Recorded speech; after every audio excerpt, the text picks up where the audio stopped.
Assalamualaikum warahmatullahi wabarakatuh. Apa kabar teman-teman? Saya harap semuanya dalam keadaan sehat. Pada kesempatan ini saya akan mempresentasikan esai saya mengenai pentingnya microcontroller untuk membantu dan mempermudah masyarakat. Sebelumnya perkenalkan dulu, nama saya Felansori dari kelas 1A Rekayasa Pangkat Lunak. Berikut adalah poin-poin yang akan saya bahas. Pertama ada pendahuluan uh, berisi mengenai pengertian microcontroller. Yang kedua ada contoh permasalahan manusia yang diselesaikan menggunakan microcontroller. Yang ketiga ada cara kerja dari setiap alat yang dibuat dari microcontroller guna menyelesaikan masalah tersebut. Dan yang terakhir ada penutupan yang merupakan kesimpulan. Pada era industri revolusi 4.0 ini, semua hal sudah modern dengan berkembangnya ilmu pengetahuan dan teknologi atau IPTEK. Dengan perkembangan tersebut lahir ya yang bernama microcontroller dan microprocessor. Microcontroller AVR atau Off and Vagar Disk Processor merupakan suatu chip pengontrol utama industri. Microcontroller memiliki beberapa kelebihan dibanding microprocessor. Salah satunya harganya murah, menggunakan komponen pendukung yang sedikit dan memadainya dokumentasi.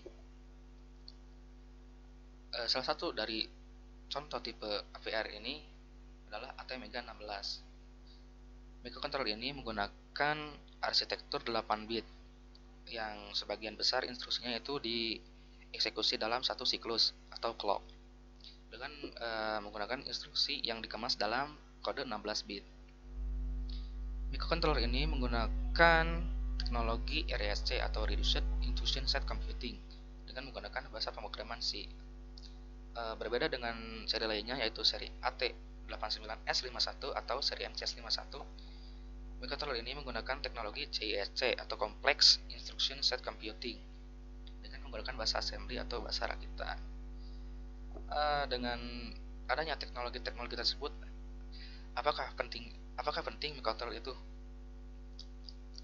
Pada umumnya manusia memiliki berbagai kegiatan dan setiap kegiatan itu memerlukan waktu. Dan di setiap kegiatan pula terdapat masalah-masalah yang timbul. Dapat kita ambil dalam contoh dalam kasus pengontrolan pompa air. Ya, microcontroller dibuat yang akan dibuatkan alat pompa air otomatis. Sebelum ada teknologi pompa air, manusia dulu mengambil air itu dengan cara menimba. Dengan setelah adanya teknologi pompa air, manusia tinggal menghidupkan pompa air dan air pun bisa langsung terisi kepada tong persediaan air. Dan masalah tersebut bisa selesai. Namun, setelah masalah tersebut selesai, timbul masalah lain. Seringkali manusia lupa mematikan pompa air sehingga mengakibatkan air dalam tong persediaan air meluap keluar dan bisa mengakibatkan banjir. Dan air pun terbuang sia-sia. Nah, microcontroller bisa menghandle masalah tersebut dengan membuat sebuah alat yang namanya pompa air otomatis.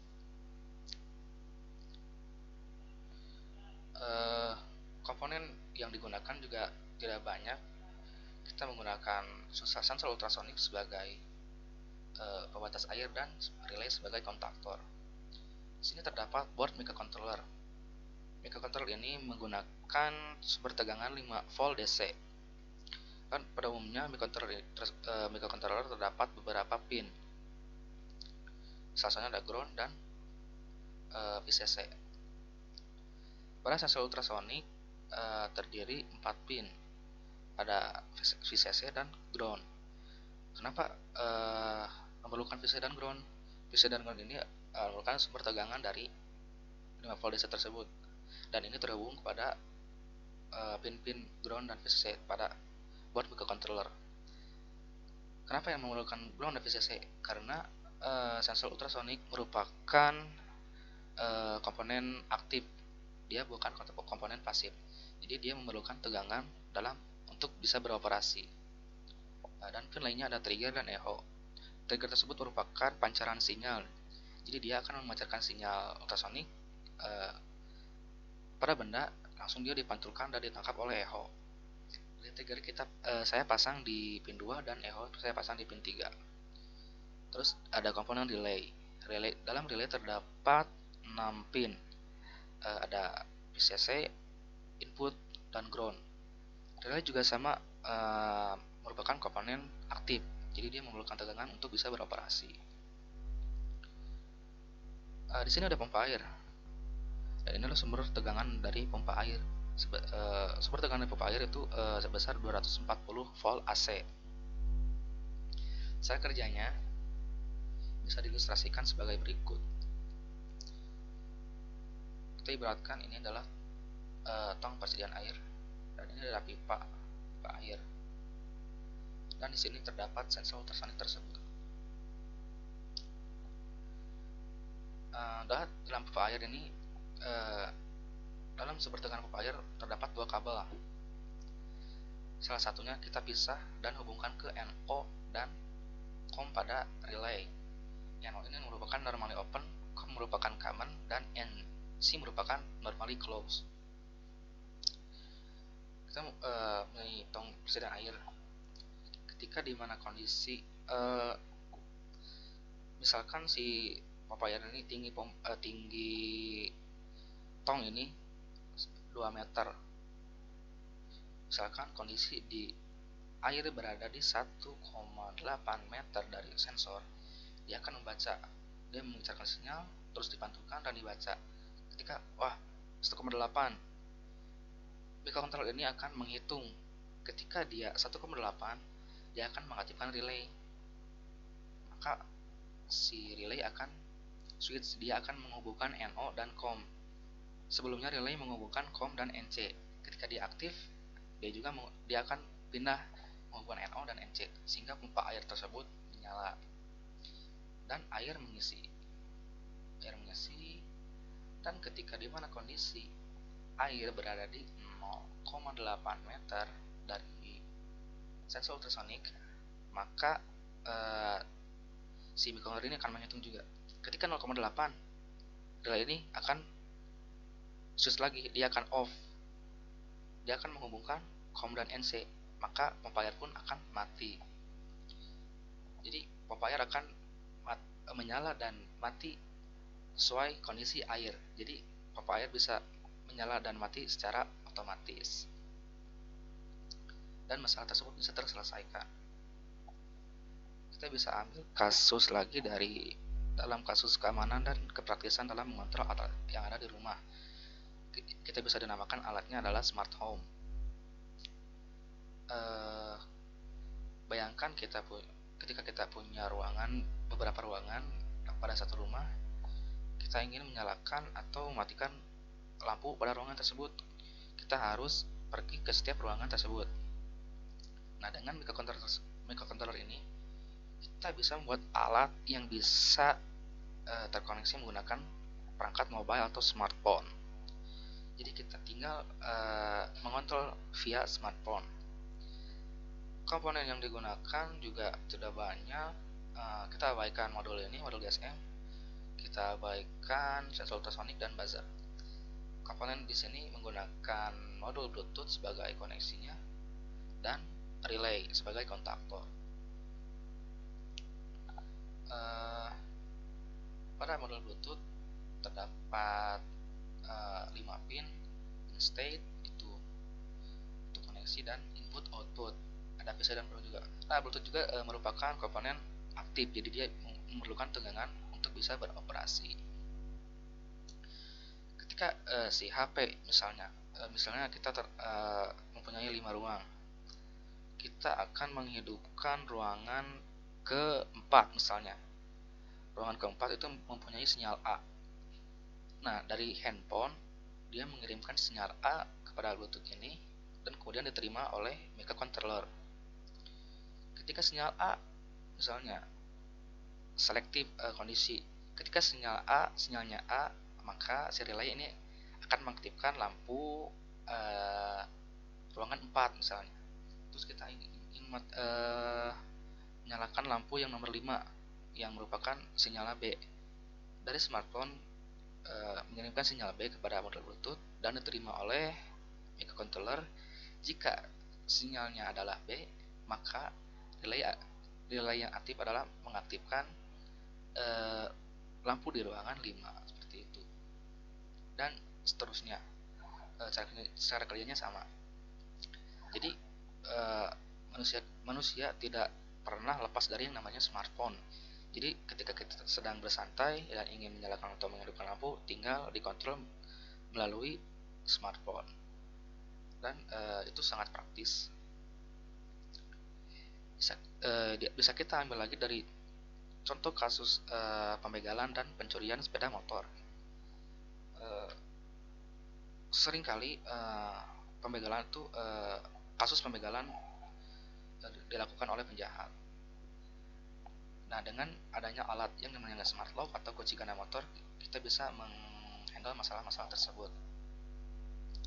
Nah, komponen yang digunakan juga sedikit kita abaikan dulu ini. Kita abaikan sensor ultrasonic, abaikan buzzer. Kita menggunakan modul Bluetooth dan relay. Cara kerjanya seperti yang smart home tadi, namun bedanya di sini di smart home itu dia mengirimkan sinyal, tapi di alat smart lock ini dia hanya cukup terkoneksi saja. Ketika si smartphone terkoneksi pada modul Bluetooth, maka si microcontroller akan mendeteksi maka si modul Bluetooth tersebut terkoneksi terhadap smartphone, maka si relay ini akan aktif. Kita anggap umpamanya sebagai kontak motor. Relay aktif. Cara kerjanya relay juga sama seperti yang lampu tadi, yang sama pop air itu sama cara kerjanya. Namun di sini menggunakan modul lain. Di sini terdapat modul step down karena power dari motor itu menggunakan akumulator sebesar 24 volt DC. Sedangkan si microcontroller membutuhkan 5 volt DC. Jika si microcontroller kelebihan tegangan, maka dia akan bisa mengakibatkan konslet atau rusak. Solusinya di sini menggunakan modul step down. Jadi dari VCC ini ground in dari 24 dia diturunkan outputnya menjadi 5 volt DC. Nah, ketika motor tersebut jauh berada di 5 atau koneksi dari Bluetooth tersebut dari smartphone, maka motor tersebut akan mati. Nah, alat ini juga bisa dipasang menggunakan GPS jika kita ingin mengetahui motor kita berada di mana.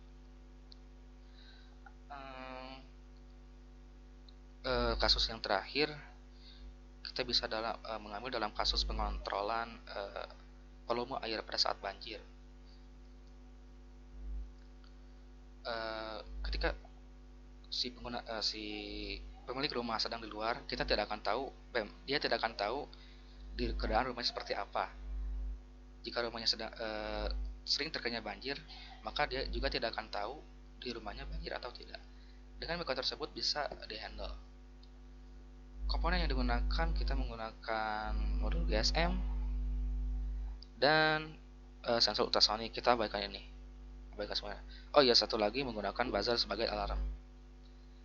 Sensor ini bekerja seperti dari pompa air sebagai pembatas air. Namun di sini dibagi menjadi 3 level. Level pertama, level kedua, dan level ketiga. Level pertama merupakan level aman, level kedua bisa dikatakan level siaga, dan level ketiga bisa dikatakan level bahaya. Dan setiap level tersebut, jika si sensor ini mendeteksi level 1, dia akan mengirimkan pesan kepada handphone si pemilik rumah bahwa si di rumah aman. Ketika dia juga membaca ternyata air berada di level 2 atau level siaga, si modul ini juga akan memberikan pesan kepada si pemilik rumah. Jika dia sedang di luar, maka dia akan segera pulang ke rumah untuk memeriksa ayat tersebut. Dan ketika dia pada level 3 atau level bahaya, alarm akan hidup, dan siapapun yang di rumah pasti akan mengetahui bahwa di rumahnya sedang banjir. Dan si modul GSM ini juga bisa mengirimkan pesan pada handphone si pemilik rumah. Jadi dimanapun si pemilik rumah berada, dia bisa mengetahui di rumahnya, keadaan di rumahnya banjir atau tidak. Masalah tersebut bisa terselesaikan.